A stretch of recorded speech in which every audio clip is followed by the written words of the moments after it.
my channel. Today we're going to do a comparison video of 4 Hot Toys Iron Man figures.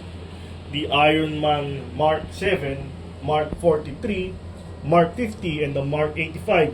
We all know that for every Avengers movie, Iron Man had a specific armor. In the first Avengers movie, the 2012 Avengers, Tony Stark made use of the Iron Man Mark 7, this figure. And for the Age of Ultron or the Avengers 2, he made use of the Iron Man Mark 43 and the Hulkbuster. This one is the Iron Man Mark 43. And for the Infinity Wars, Tony Stark made use of the Iron Man Mark 50. And for the last Avengers movie, the one released in 2019, the Endgame, Iron Man made use of the iconic Mark 85. This one was his last armor before he died battling Thanos. And if you're collecting Iron Man figures, I'm going to show you the comparison of those 4 armor or Avenger line Iron Man released figures. We'll start with the Hot Toys Iron Man Mark 7. This one is the hard plastic version. There was a reissue with the die-cast, with the use of die-cast. But this figure is the early release that made use of hard plastic. So you would expect this to be much lighter as compared to these 3 other figures. But if you look at this Iron Man Mark 7, you wouldn't know that this one is hard plastic. The look itself looks like die-cast. And if you look at the Mark 7, most dominant color of the Mark 7 is the cherry red color. And as compared to the other Avenger line Iron Man figures, this one has the simplest base with only a small display stand with the Avengers logo. I think the most flashy among this one, among all the release for the Avengers line, is the Age of Ultron version or the Mark 43. I have a Hulkbuster that goes with this one, also Age of Ultron version, because the Infinity Wars also released Hulkbuster version. That Hulkbuster is not movable,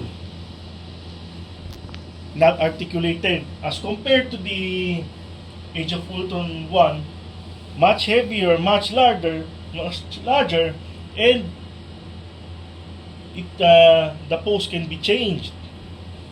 But let's get back to the comparison of these 4 Avenger line Iron Man figures. If you're thinking of getting just one of these figures, I highly recommend that you get all 4. Your Iron Man figures wouldn't be complete without all these 4 Avenger lines. Since even though this Mark 7 is not die-cast, hard plastic, and with a simple base, I don't think your Avengers line would be complete without this one. This is such an iconic Iron Man armor. This is his first armor that Tony Stark did not require use of suit up gantry. Okay, so this is a must-have, the Mark 7. I think there's a reissue for this one using die-cast. This one's very poseable and glossy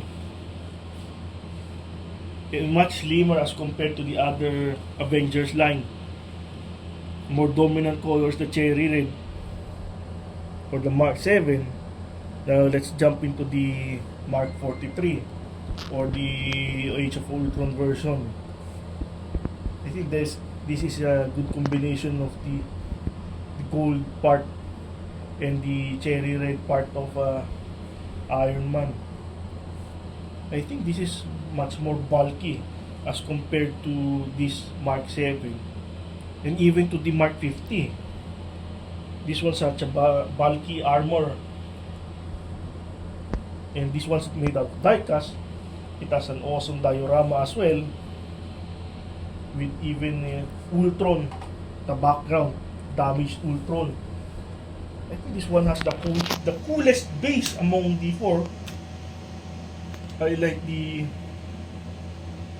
color way of this one, not that glossy. The gold part is not that glossy as compared to the other Iron Man armor. This one kind of reminds me of the Mark 42, the one he used at the Iron Man 3 movie. This one's close to that colorway. By the way, this is also highly detailed and articulated, very posable figure with such a cool base. So highly recommend this one. If this one is iconic, though it's simple, the Mark 7 is the first ever that did not require the suit-up gantry. So if you're collecting Iron Man figures, regardless of the Avengers line or just the movie line, this is a must-have, I think, the Mark 7. As for the Mark 43, I look at this. Look at the details of these arms. Look at this. Look at how details. Look at the details of this one. The attention to the detail is awesome. Not only is it highly articulated and highly detailed, they did an awesome job on the color combination of this one, as well as the parts. You see the parts, especially in the arms, highly detailed. You can see the attention to detail on this one. Very awesome figure, not only on the diorama but also on the collectible itself, and adding Ultron on the background or on the base is a very good idea. Even the rocks, see the rocks? This one, I think, is one of the coolest among the Avengers line. Now let's jump into the Mark 50. This one's used the armor Tony Stark used in the Infinity Wars movie. If you would notice immediately that the most dominant color in this Iron Man figure is the cherry red. There are only a few gold parts for this one. Most are cherry red. This one has a lot of accessories with it, and the base, octagon base, very simple as well. Well, not that simple like the Mark 7, but it is almost identical with the base of the Mark 85. The shape and the design are almost identical with the endgame version, but it has a wide range of accessories that comes with it. I haven't recorded the unboxing of this figure because I've already had this figure for quite some time before I opened this channel. I already had this figure, so I wasn't able to unbox this one. This one has a huge array of accessories that comes with it. So this figure is really worth it, considering that this is highly articulated, very posable with a lot of accessories, and the attention to detail of this one is really awesome. So I don't think you can live with only one of these figures if collecting the Iron Man. I think you should get all four of the Avengers line because they are unique in every way. This one has the cool base, much bulky as compared to the Mark 50, but I like how they made the colorway of this one as well, making the red more dominant than the gold part. Very unique of a Iron Man figure, because if you look at the back of these two, this has more gold, the Mark 7, as compared to this one. This one is really more dominant on the color side of red. The cherry red color is more dominant. And when it comes with a lot of accessories, even a flight pack, you see, even the back of this one is highly detailed. This is one of the most highly detailed among all the Iron Man figures. And I like the shape of this one, much bulky at the top, going slimmer on the bottom. Unlike this one, bulky on top and bulky on the lower part. This one has this shape that's bulky on top and goes slimmer down on its lower part. If they had a base like this, I think this will be a perfect Hot Toys Iron Man figure. If they have a much cooler base like this one of the Mark 43, this one's perfect. Okay.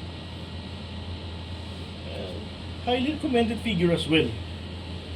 If you're into the Iron Man figures, I don't think any of these four could be left out. Now let's go to the Mark 85. With the Mark 85, it is obvious that the gold part is is more dominant than the red. There are more gold parts in the Mark 85 as compared to all three. And this is the gold here is much glossy as compared to all the gold parts in these three figures. You see how glossy the gold parts are? Even the cherry red are glossy. And the arms is bulky. Take note, take note of the arms. This one's much bulky. The arms, the Mark 85 compared to the Mark 50, and even the Mark 43. You said the body is bulky here, but the arms of this one is much more bulky. And this is also very posable, highly articulated figures like these three. And like what I said, this base is almost identical with the Infinity Wars version. The only difference is the logo. It says Endgame here, Mark 85. This one's Infinity Wars Mark 50. And it also has a wide range of accessories that comes with it. Again, I haven't shown the unboxing because I have unboxed that a couple of years ago when I did not have a channel yet. But I seized the opportunity to show you the difference of these four figures if you're only planning to acquire them or if you only have one. I think if you have any of these, getting all four is highly recommended. I think the Iron Man figures wouldn't be complete without the Avengers line, and then the addition of the Hulkbuster would be cool as well, either the Infinity Wars or the Age of Ultron. But for me, I think you should go with the Age of Ultron Hulkbuster. It's much more cooler, in my opinion, than the Infinity Wars. But we're going to have a comparison video of that on a separate content or video. But based on this, I think all four are highly recommended. They are unique they are unique in their own way. Very highly detailed base, iconic suit. I think both of these two are iconic. First ever that did not use the suit-up gantry. The last suit that Tony Stark used before he died. Very cool armor. Very bulky. All are highly recommended and all are awesome figures. Highly articulated, highly detailed. And by the way, the Mark 85 has two versions. The clean version and the battle damage version. Honestly, I do not have the battle damage version. This one is the clean version. But I'm also planning to get the battle damage. And I'm going to have an unboxing of that one if ever I have already acquired that Mark 85 battle damage version. But based on this review, this comparison, on my own perspective, these figures is a must-have if you are into the Hot Toys Iron Man line. The Avengers line should be complete. And once again, if you enjoyed this content, please hit the like button and subscribe to my channel. Thanks again for watching.